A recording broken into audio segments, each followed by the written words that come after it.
a full day, a busy day, and a business day. Mr. Kenneth Day is today, and this morning, starting from now till when the final word is said, we will be here to tell you exactly what he will tell the country on behalf of the President, Nana Addo Dankwa Akufo-Addo. The newspapers are here, and none other story is making the headlines this morning, apart from what is expected today. The Daily Statesman begins and says, Akufo-Addo's budget of hope today is Ken Ofori-Attah's Day. Now, you get to the Business Finder, it talks about the same thing.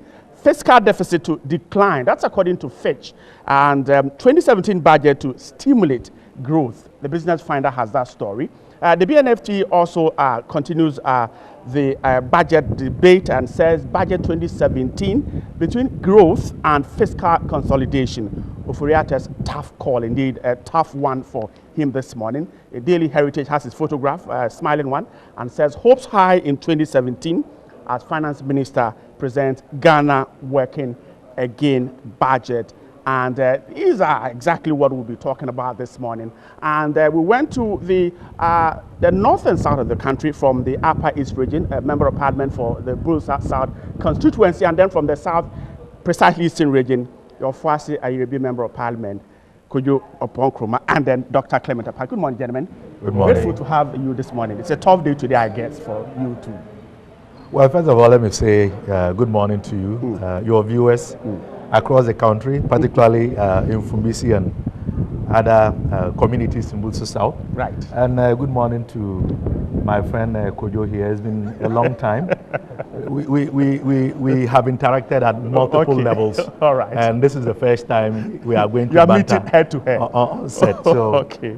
All right. I guess we've had a long-standing cordial relationship. All right. And I expect that this will continue regardless. All right. Kojo, I hope you are good too. I'm good. Okay. Good to be here. Good morning to our friends in Fuasi Ayrebi as well, and to the rest of the country. All right. All right. Let's start from here. Kojo, now, this is the first budget for the NPP government. Some are arguing that if indeed the economy is that bad, then they're expecting a budget that will try to ensure the structure is okay before putting the substructure on it. But it looks like there is so much hope for growth. And so the BNFT, for instance, says that Mr. Ken Ofori-Attah has a tough call. Where would he go? Growth or fiscal consolidation? So this is where I look forward to you, our friends in the media, to help us establish the baseline. Right. Every budget, and when TV3 does its budget, you start off by agreeing on what the closing balances from last year were, and then you build on it. It shouldn't be left between Doctor and myself to be debating the state of the economy, really. Right. Because there are facts out there that tell us whether or not our debt to GDP ratio has crossed the 70% mark, whether or not our deficit is above 9%, whether or not growth has been declining since 2011. There are facts about the state of the economy. Which cannot be changed. Which cannot be changed. Now, on the basis of those facts, and that's why the BFT does that story, everybody would expect that your first priority, or perhaps your only priority this year, will be to correct the errors. Right. But we're finding ourselves in a situation where we have also made a lot of promises, and justifiably, people look forward to our fulfillment of our promises, very bold promises aimed at transforming the nature of our economy. So what you will see the Honorable Ken Ofori-Attah do today will be an attempt to correct the ills and still move very, very, very far in fulfillment of a lot of our major promises. Of course, we have a 4-year manifesto, but in this first year, you will see us make bold moves towards our major promises, because we know that across the country, these are promises we made, people bought into these promises. They amount to a social contract between us and the people of Ghana. And the president is very committed to ensuring that we fulfill these promises. So we're going to end up chewing gum and walking at the same time. So for Mr. Ken Ofori-Attah, like you said, he's going to start from where the previous government left off. And we've been told that it's not a good story to tell. So then wouldn't those who argue that he should rather consolidate the situation before perhaps bringing in these bold promises, wouldn't they be right if they argue like So that? he will be consolidating. He will be correcting do some that. of those sales. I mean, for Okay. example, let's take the deficit. You have a deficit of about 9% of GDP. If you look at it on a commitment basis, a little over 10%. Any economist will tell you that the first thing that you have to do, therefore, is to go for fiscal consolidation. And that means cutting spending. Well, not exactly cutting spending. It could be cutting spending or better rationalizing your spending. All right. It Or could checking be- waste. Yes, it could be growing your revenues or your incomes on the other side. So you may still want to achieve a better deficit management target of bringing down the deficit. But can you do it in a manner that allows you more fiscal space to spend in areas that will actually stimulate growth? So that while you bring down the deficit, you can still achieve growth at the same time. So it's not exactly an either-or situation. Right. You can do a mix that allows you to correct and still grow at the same time. We have companies that have challenges. The first thing you do is you try to restructure the balance sheet, but you still try to grow at the same time. So right. it is a tight dance, I must admit, but I am very confident that he will succeed in putting before all of us a plan that we can all buy into at the end of the day and say, yes, we agree the state of the economy is challenged. Yes, we agree that this is a fair plan between correcting the ills and achieving a good chunk of the promises that the MPP has made. In brief, you can confidently say that we won't have an austerity budget. That's what we're I don't think we're going to have an austerity budget. You're Right. going to have spending in some very critical areas that will bring about jobs and growth. Some critical areas that will bring about the prosperity we are looking for. And mind you, not all manifesto promises are achieved on the fiscal. Right. I mean, if you study public finance over the years, there are a number of public policy initiatives you can achieve off fiscal. So yes, you're going to see a better rationalization of expenditure. You're going to see investment in areas that stimulate growth, prosperity, jobs. But there are also going to be some initiatives that are achievable without touching the fiscal. I'm grateful. Dr. Park, let me quickly go back to the BNFT. And these are facts, and like Kojo said, these are facts that we cannot change. Now, last year budget deficit is fixed at 10%. We're told that growth estimated at 5.3% could not be met. GDP ratio, debt to GDP ratio 74%. These are figures that when you talk about them, it tells you an economy that is not in a healthy state. 122 billion cedis debt. And so the NPP's first budget, we need to correct these and move on. Well, let me say thank you for giving me the chance to also wade in. Obviously, I would agree with Kojo that we would want to rely on independent entities and analysts to verify the veracity of these statistics. As you know, soon after the president addressed the nation, he put out a number of figures that we have since contested. So, yes, you may want to cite the BNFT Right, that's what the BNFT as says. an authoritative And that's source. what the president, these are figures that the president. Exactly, but if you saw our response and you have heard the commentary coming from our side, ranking members of the Finance Committee, you would notice very clearly that we disagree with the national debt stock, particularly so when the attempt was made to try and suggest that the figure that was put out was incurred on behalf of the state by the SYLNDC government over the last years. And in fact, quite recently, His Excellency, the former president, was in South Africa, and he delivered a series of talks. He appeared on a radio program, and he re-emphasized the fact that this suggestion that our debt to GDP ratio was in excess of 70%. I think you quoted 74%. Is one that we contest. We think it is about 54%. Wow. So about 54%. 5.4. Yes, 5.4. debt to GDP ratio. So these figures are subject to debate, and we still continue to hold our ground.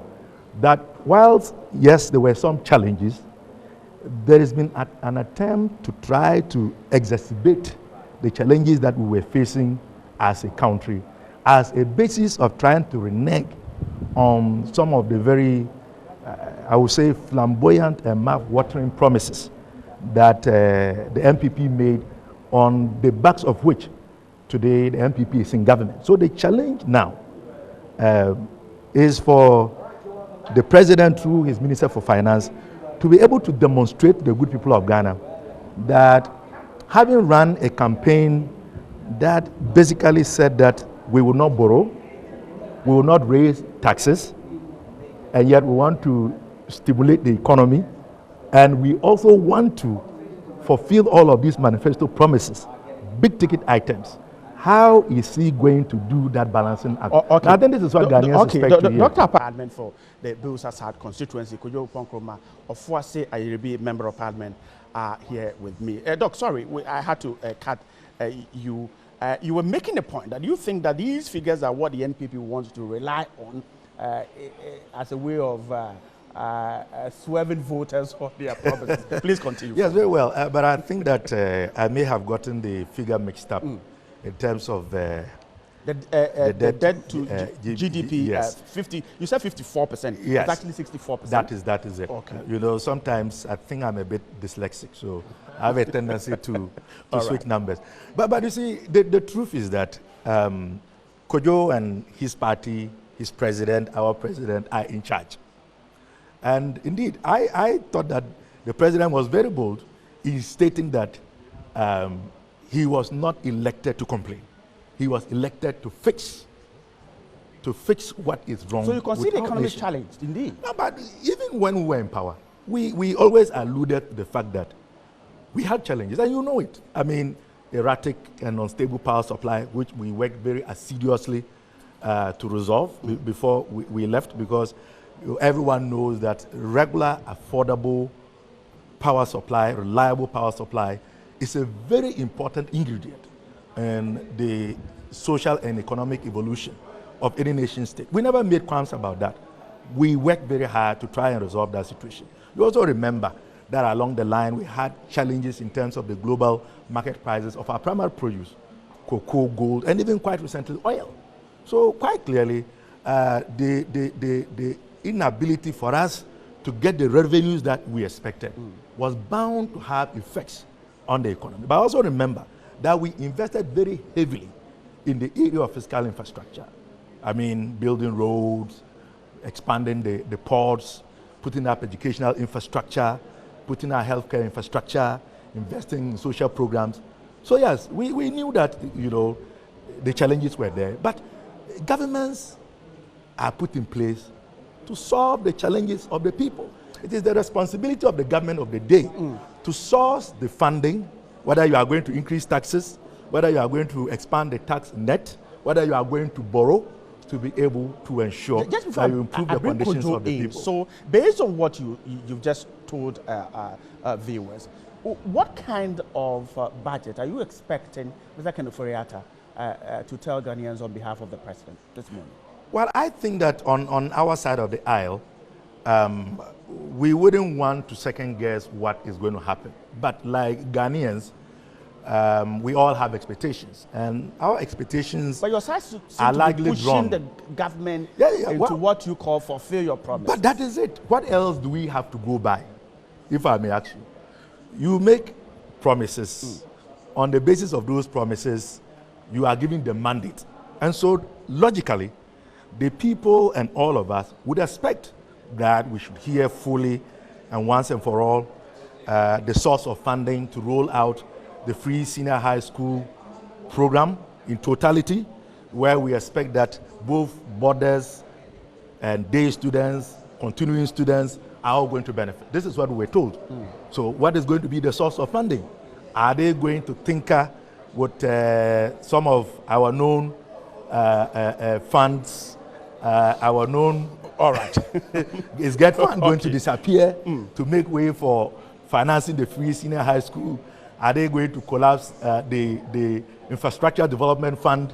So we are all anticipating. But what we want to hear is the full gamut about how such a big ticket proposal is going to be fulfilled. Of course, one village, one dam, where I come from, certainly the people are expecting to know what villages are going to get the dams, $1 million per constituency.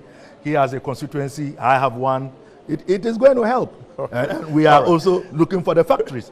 You know, having a share nut a shea butter processing factory in Fumbisi or a rice processing factory in Bedembilisi, it's not a bad idea. So we are very expectant. We want to hear the details. Reducing VAT across board, removing import levies.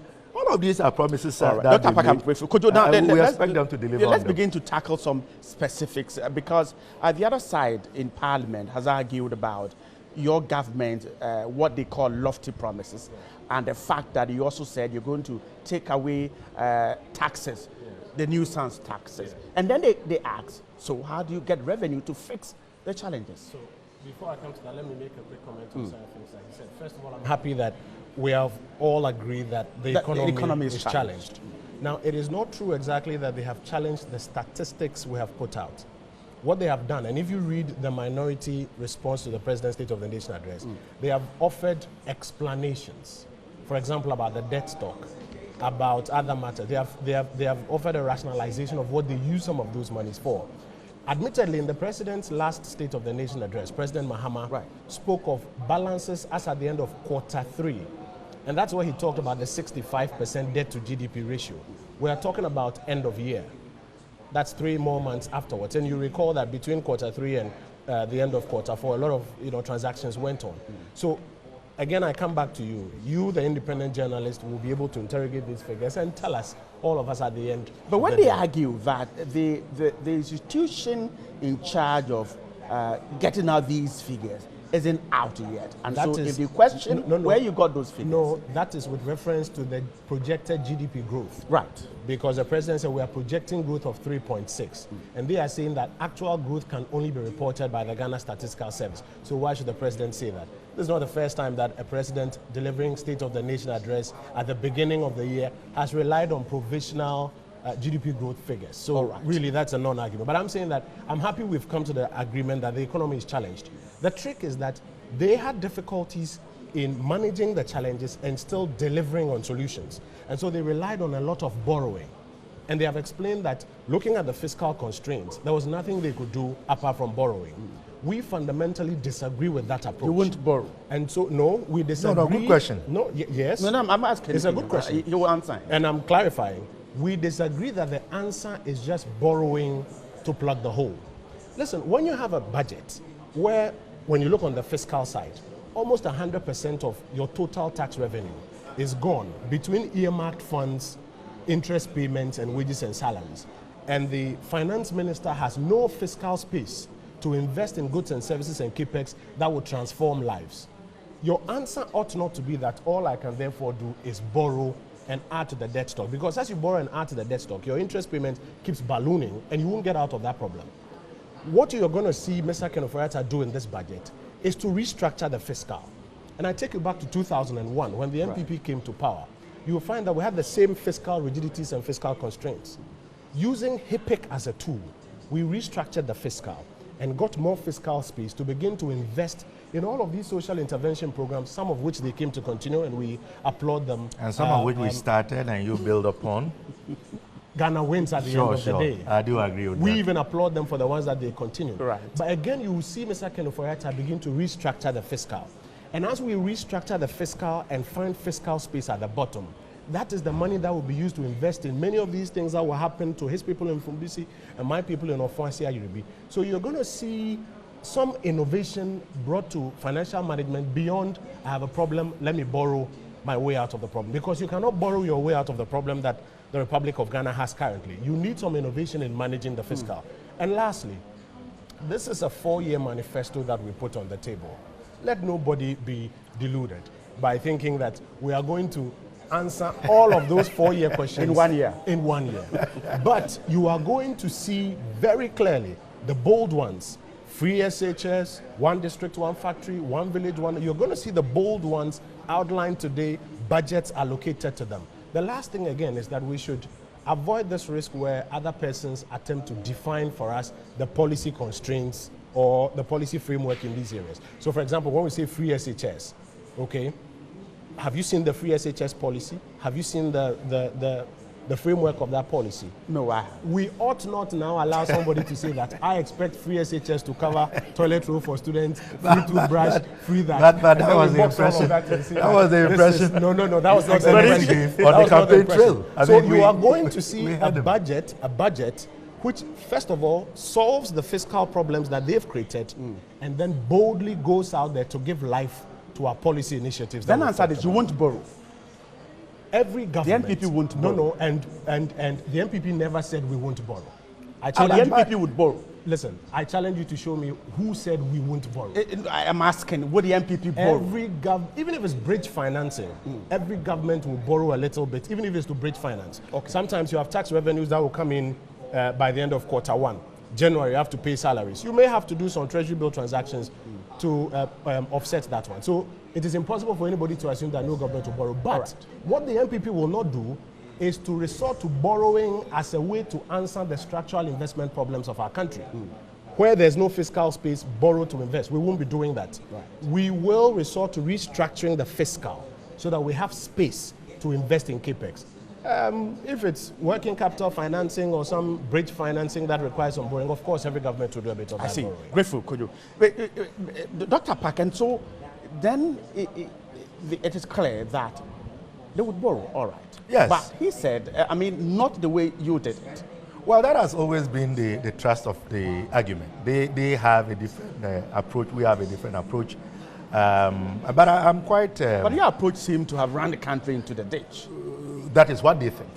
That is not what we think. Well, we borrowed, yes, but we borrowed to invest. We are a developing country, and quite clearly it is obvious based on both external and internal factors that the type of revenues that we had all anticipated as a basis to try and keep the economy where we would all have wanted it to be disappointed us. It is not the making of a Dr. Park or NDC or former president that caused global prices of oil to plummet. It is not the making of President Mahama that caused the global prices of gold and cocoa to plummet. Sometimes, yes, you have your estimate, you make your projections, and essentially the budget is looking at your revenue and your expenditure. And so when you do, you draw your budgets, you draw your programs, you do that by projecting some revenue that you expect to get. So if there is a shortfall in revenue, definitely it has implications. And of course, if you are not able to meet your expenditure by virtue of the resources that are within your control, then of course you have to go and borrow. So the issue we have always argued is not that borrowing is bad, it is what do you borrow to do.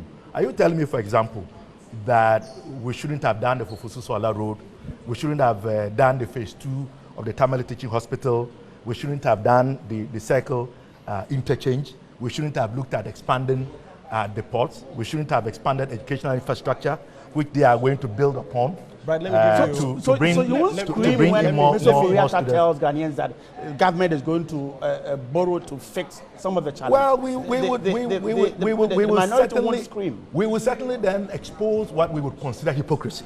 Because they have constantly argued against borrowing, and we had always argued that there is smart borrowing. When you borrow and that is what he's talking in the about. future, it is not bad borrowing. Let me give you a quick demonstration. In the latter years of the Kufuor administration, the fiscal policy had been so well managed that government of Ghana was able to find fiscal space and use its own resources to construct major roads. We called it the Gang of Four Roads.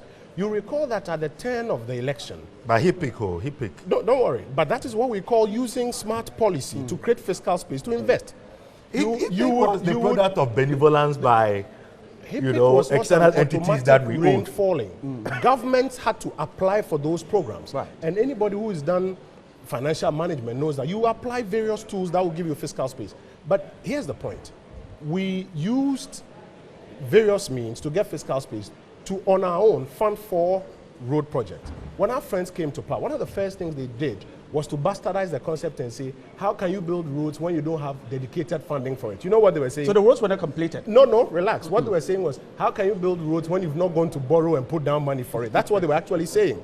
Because they don't believe in the paradigm of restructuring the fiscal, finding space and utilizing it. And like he said, their paradigm really is, listen, you can commit the fiscal to a lot of these things, and then you borrow your way out of development, etc. We disagree with that. And so you will find again that we will try and roll back this very heavy debt burden that is on us. Currently, we've crossed the 70% margin. And global economics tells you that your debt is becoming unsustainable. If you don't take care, you have to add up all your GDP in a year before you can pay all your debts. That is when you start hitting like the 100% mark. So it is clear that the approach matters. I'm happy that the conversation comes around the approach and that we can agree to disagree that this is your approach, this is our approach. Let's see if your approach works. Let's see if the people of Ghana benefit from the freedom. I'll give you a last example.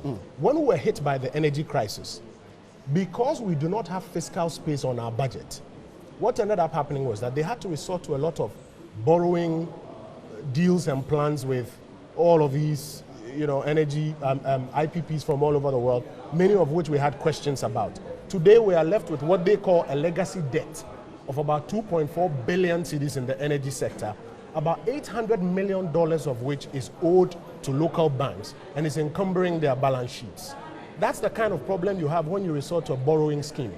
If on the other hand, you had better managed fiscal policy so that government perhaps on its own had even about 2 billion cedis discretionary expenditure on the resource envelope, what will end up happening is that when you were hit with an energy crisis we were, through nobody's fault, and you needed to fix it and not manage it, you could have resorted to discretionary funds of about 2 billion at least to deal with it once and for all. Because we haven't had that, we've had to do these arrangements where we borrow people's plans and we promise we'll pay, and then the monies are not coming in, gas is not coming in, and we have challenges all over the place. So the paradigm matters, and you will begin to see in this budget the MPP's paradigm come to play in how we want to tackle the common problems that we have. And I'm happy with what my brother said. If our paradigm works, his constituents will be happy, my constituents will be happy as well.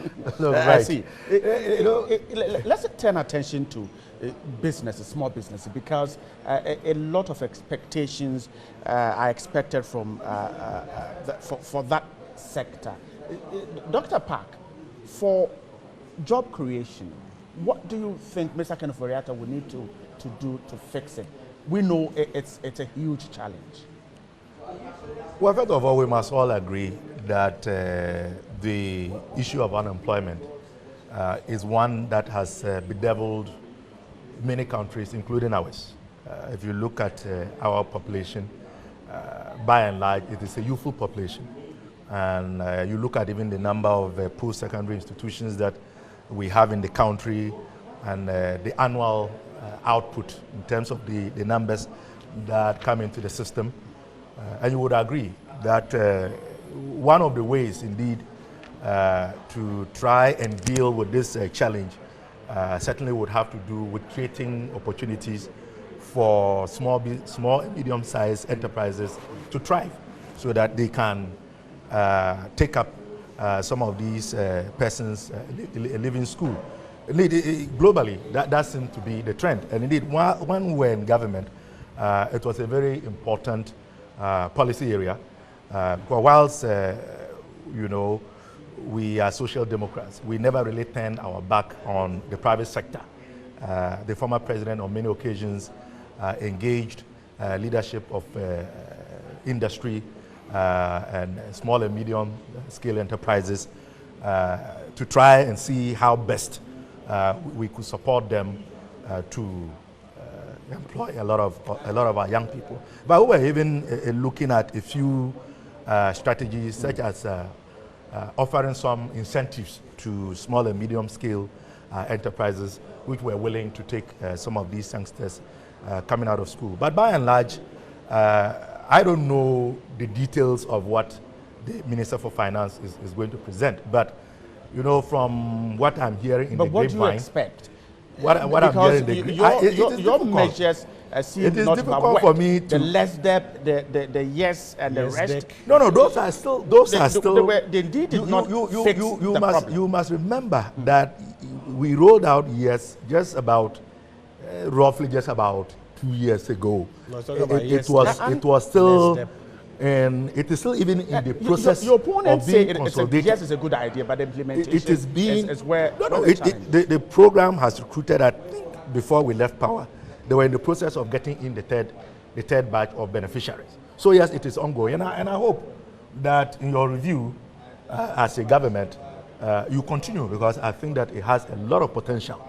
If you understand the thinking behind that, is to identify entrepreneurially oriented young people, support them to establish, so that they would also then be able to recruit and employ other youngsters. And I think it's sort of designed to be like an incubator that will help those who have the skills and the talent to be able to get the needed support, training, financial support, mentoring, so that they can employ more people. And it's still ongoing. I don't know whether they have collapsed. But on what we can expect, I keep saying that our only expectation can be based on their manifesto and the statements that His Excellency the President, then candidate Nana Akufo-Addo, had made in this area. So our expectations are the expectations of Ghanaians vis-a-vis the promises that they made to different segments of our society. That is all we can expect until we see the document. I speak to young people on the street just before today, and the expectations are just huge. True. Particularly the young man there who's had to stay at home every morning till evening and has no work. What kind of burden sits on the shoulders of Mr. Ofori-Atta as he tries to fix this challenge? A huge burden, a very huge burden. I get calls literally on a daily basis from young men and women across the country who just want jobs to do. Because, you know, there's so much dignity in having a job, so that at the end of the day you can earn an income and make ends meet, take care of yourself and your family. But when you have an economy that is not expanding at a rate fast enough to accommodate the persons who are growing into the job bracket, then your unemployment will keep growing. Now, the New Patriotic Party has a particular paradigm. Our belief is that job creation and growth must be led by private sector and engineered by the public sector. And you would hear my good brother talk about the fact that they also accommodated a bit of private sector, or, I mean, I'm not using his exact words, but it appears to me that even from their paradigm, and you see, we must recognize the paradigms that parties bring to governance. Even from their paradigm, they are more state-led than private sector-led. Of course, they will accommodate a bit more, but it's not the same as being led. You would recall that in the last NPP administration, the approach was this: create what we call an enabling environment, bring down interest rates, not just inflationary rates, interest rates, improve liquidity in the economy by ensuring that government is not borrowing too much from the domestic side, introduce stimulating measures that encourage private sector to go out there and then do business. One of the things we did in 2004 was to reform the pension structure and was to introduce what we call the Venture Capital Trust Fund, which made money available to young private entrepreneurs to go out there and to do business. Unfortunately, it wasn't fueled when our friends came to power. They later went ahead to create other things like LESDEP, YesDEC, Young Entrepreneurial Support, other attempts at solving the problem. But the evidence now tells us that the results were not exactly the same. What you're going to see happen in this budget, again, will be the time-tested and proven approach of improving liquidity in the economy. Right. So that if private sector people want to borrow and do business, they'll find money. Improving lending rates, not just letting inflationary rates come down. Now you realize that inflation is coming down. Right. We give them credit for the things they did in the last minutes as we kept talking about it. But inflationary rates that are coming down must correlate with the lending rates.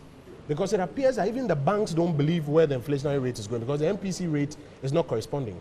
You're going to see efforts to get the lending rates to correlate with inflation, liquidity to improve, and stimulating measures. We've talked about the planting for food and jobs that will boost agric. Kufuor did something in 2001. President Kufuor did something in 2001 to boost cocoa. We're doing something similar with the planting for food and jobs to boost agric. That becomes the base of the economy. Agro-processing through one district, one factory. In this budget, you see money voted again for the Venture Capital Trust Fund, because the Venture Capital Trust Fund has some superiority over YesDEC and LESDEP, and yes, they are good, but the Venture Capital Trust Fund gives you a more secure and structured approach to preventing these funds from becoming slush funds for people who literally take and don't pay back. And don't pay back. So you will find a mix of policies that will give confidence to the private sector that at last we have a government that is back, that is willing to give the private sector a handshake, a helping hand to do what they do best, which is to create businesses, to create jobs, to create incomes, opportunities and hope for our people. And at the end of the day, we will benefit. When Planting for Food and Jobs happens and 500 farmers in Ofonsia UB get recruited and we start getting our rice mills going up, and it's happening in his constituency as well, I hope he will come and applaud us for a good job that we've done. But then again, your critics say that in improving the private sector, some of the taxes that you have, you claim you will get rid of, won't put your government in good shape if you do that.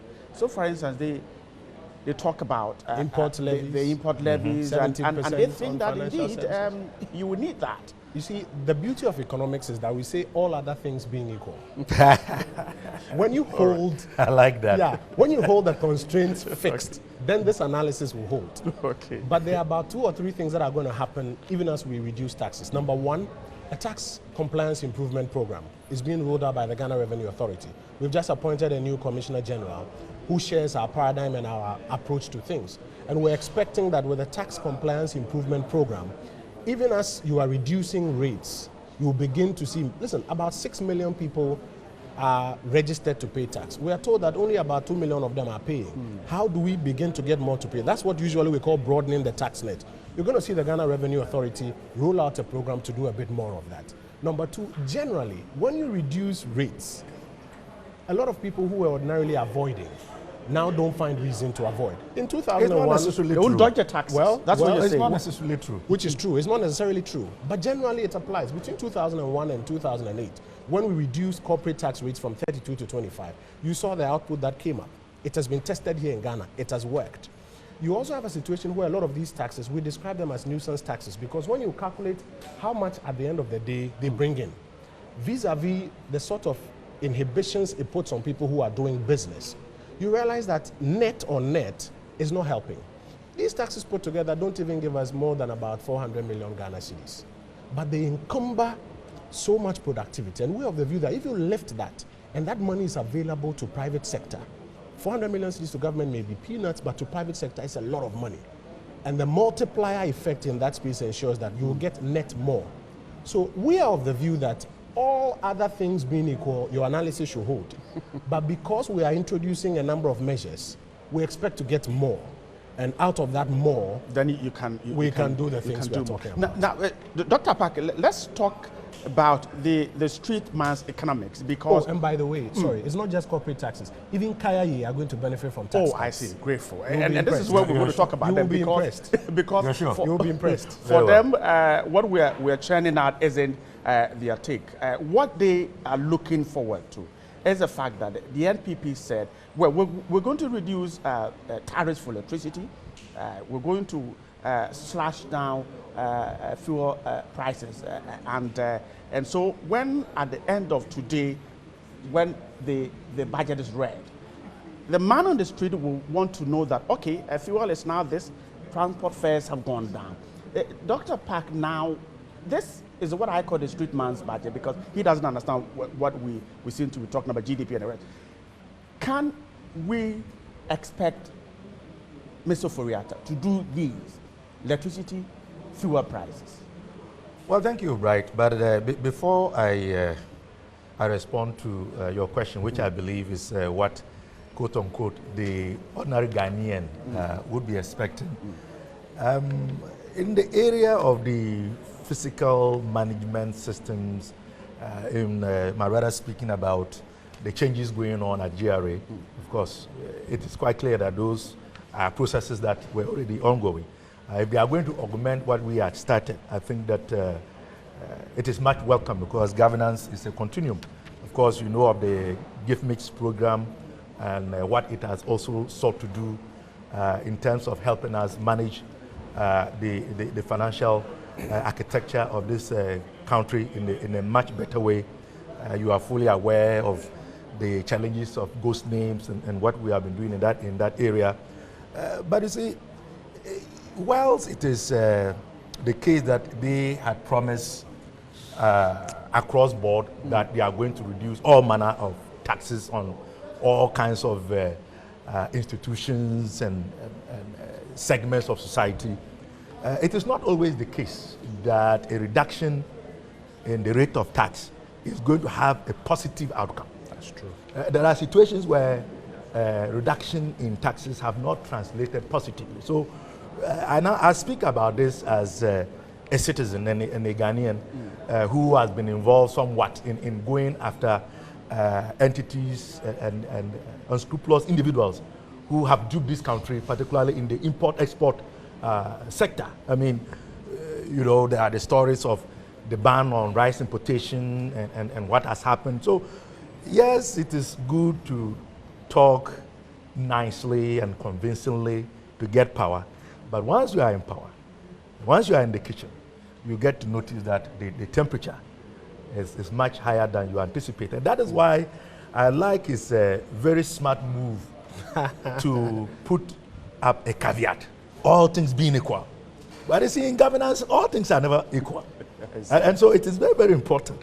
But be as it may, Ghanaians are very expectant. So the ordinary man on the street expects that there will be a reduction in the cost of power, because he promised to remove what they describe nuisance levies in terms of the energy sector levies. They talked about reducing levies on water. You're sure it will be removed, well, the energy sector? That is what we all expect. Every single promise they made, we expect them to fulfill. Now, they now have the odious task of explaining to the good people of Ghana why they have decided to do this gamut of promises now and are shelving this other component for later on. But that is not our responsibility. That That is going to be their responsibility. when removed, will cause damage. Your side of the house. No, but has we argued have said that severally. And so, why do you expect it to be removed if you know? But they knew fully well. You see,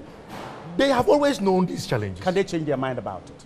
Well, that then raises the issue of integrity and trust, because the people gave you their mandate based on trust. They believed you when you said when you come. The cost of electricity will go down, the cost of water will go down. You remove VAT on financial services, you waive duty on imported medicines, and all of these promises that they made. So that is going to be a litmus test, for lack of a better word. And they would have to answer. A deputy power minister has said that he walked barefooted to the Flagstaff House if the energy sector levy is removed. I can assure you that by the time we are done today, two things will happen. Dr. Park will buy me Calipo. Wow, you see? And then secondly, very well. And then secondly, they will change their narrative to, haven't done all of this, it won't work. Well, we will see. You watch. We will see. Because I've told you that President Akufo-Addo is committed to fulfilling his promises. And these were not promises that were made because we wanted power. Please. No, I mean... Why do politicians make promises? No. I mean, the context in which I'm saying this... They believe these are promises that can be fulfilled. The context in which I'm saying this is that they were not promises that were perfunctory, just because we wanted power or were saying anything. I was privileged to be one of the few who attended many of our policy sessions. When you listen to the rigorous debate, even around the table, about some of these things internally, somewhere around August, September, at some of our manifesto planning sessions, and the proper interrogation and scrutiny with which many of these things were arrived at, I am convinced beyond a doubt that the models that we've put in place will translate into the results that we are looking for. And today I know that the finance minister will announce in the economic policy of government a lot of these tax cuts that we are talking about here. And that's why I'm saying he'll buy us Calipo by the time we are done. And private sector is looking forward to many of these things to free up their capital and their space so that they can invest more money and expect more returns at the end of the day. It is a good day for Ghana, I assure you today. And by the time we are done with this budget, I hope the new compensation doesn't become it won't work. I hope it becomes well done. Let's all enjoy the benefits. Right. You know, Kojo and I, as I said, we've been at this at different size of, perhaps I should say, a microphone. And now we are coming at it on the same side, being that we are all here to serve the interests of Ghana and to do what we can in our own way to improve the conditions of the people. In all honesty, we wish them well. And indeed, that is the beauty of a democracy and governance. You know, you come with a proposal, you argue your side of the story, you try to convince the people as to why your alternative perhaps can yield a lot more immediate benefits in terms of their challenges. And we also then have the right to say that, well, not a bad idea, but how are you going to make this happen when you are going to constrain yourself in this and other ways? So I will grant them the benefit of the doubt in the national interest. Let's hear out the budget statement. Okay. Let's give them goodwill. But as a responsible opposition, we are certainly going to hold their feet to the fire. If it works out well for all of us, we are all going to benefit. I mean, if my son or my daughter is able to enjoy free senior high school, including toothpaste and toiletries. That's never been part of it. But when you say free, we are talking about the ordinary Ghanaian on the street. If you say free, redefining the policy. If you say free to somebody in my village of Doninga, they expect everything to be free. Even transportation costs to get to the institution should be free. It should be free. Come on. No, we are talking about the ordinary people here. But Dr. You understand? You had... Maybe I'm embellishing quite a bit, but we have to go through. That's why the level where the ordinary person said it is for the avoidance of doubt. Entering 2017, 2018. And apart from that, you also mentioned the specific items that are but you see, because it's the president, I have to be very careful about the language I use. You know, those of us who are sons and daughters of teachers, you are taught to be polite. I think that if you listen to the president when he was out campaigning, that was not the impression he gave. Indeed, a lot of people, even if you saw those who performed the street theater, you know, some MPP activists who performed the street theater and, you know, dramatizing the concept of free senior high school. If you saw the kinds of things they were carrying, the perception was that all of these things were going to be provided to them for free. You know, the chop box, the pillow, the bucket, the pressing iron. So when we are speaking about the ordinary Ghanaian, the expectations are very deep. And this is why, you know, the expectation bar is very high, because time was not taken to delve into the specifics. Notice that the specifics came after the fact. No, I disagree. And some people see that as a bit deceptive. No. From 2008. This is why I said I have to be careful. And Doc, let's be fair in the way I describe this. From this. 2008. Kojo disagrees with me. I'm sure what he's saying. From 2008, the MPP has been consistent in what free SHS means, and has even been consistent in outlining the plethora of sources from whence resources will be pooled to make free SHS happen. I'm happy we have reached the point where now we say free SHS is possible. Because you recall, we started off with a conversation where our friends on the other side were saying, no, free SHS is not possible. No. It is progressively free that is possible. We were worried about the source of funding. Well, our viewers are out there. They all recall. We kept saying progressively free. We said free SHS is possible. Now we have come to a point where, if I'm hearing him well, they are now trying to define what their expectation of free ought to be. And now are trying to say, well, this your free doesn't cover all our expectations. Let us be fair to the facts. We have come full bend. The people of Ghana have bought into the concept. Today, you will hear the Honorable Ken Ofori-Atta, a time-tested investment banker over the decades, an astute financial, may I say, practitioner, outline how we're going to give life to free SHS from this fiscal year. My hope is that what we start today, we'll all embrace it and build upon it as we go along as a country. Right, but just a quick one. All right, let's wrap up on that. I think that we should be fair to the facts. True. You know, Kojo is always a fair-minded person, but you know, he's also a politician, so there is political talk. So I appreciate that. You mean but the point political talk about free? Yes, yes. We were never opposed to free senior high school. Our argument has always been that if you look at the stage of our nation's social and economic development, the resources available to us did not permit an instant wholesale rollout of what by and large we are mandated by the Constitution to provide to the citizens of this country, particularly our youth. So we have sought to implement what we call the gradualist approach. So we began by expanding educational infrastructure. If you remember, we also started taking off some of the levies and or the fees that the students were hitherto paying. Their approach is we want to come and do it wholesale. So it has never been the case that we have been opposed to free senior high school. All right. I think again it is the approach, and we were a bit more cautious because we did not want other segments of society, other sectors to suffer. And that still brings back the question, how are they proposing to fund a program that we all agree the Constitution mandates us to undertake? And is that source of funding going to be sustainable? Because conservative estimates indicate that they would not need less than $1 billion a year. To fix and I'm it. not talking about cities to maintain this that we all hope will become a reality. You Could know, you let this me- is Ghana at 60. Yeah. Before we go, the nurses and the teacher training allowances, Yeah. it will be restored Yes. today. Yes. But is admission going to be based on quota, or, I mean, it's an open thing? You know, like John the Baptist says, I'm not qualified to lace the boots of Ken Okay, Ofori-Atta. all right. I will let him do that. But just a quick one to Okay. Doc. This is Ghana at 60. But some 60 years ago, there was this debate about self-government in the shortest possible time. And then self-government That's now. the free SHS debate. I think it's changed now. It's changed now.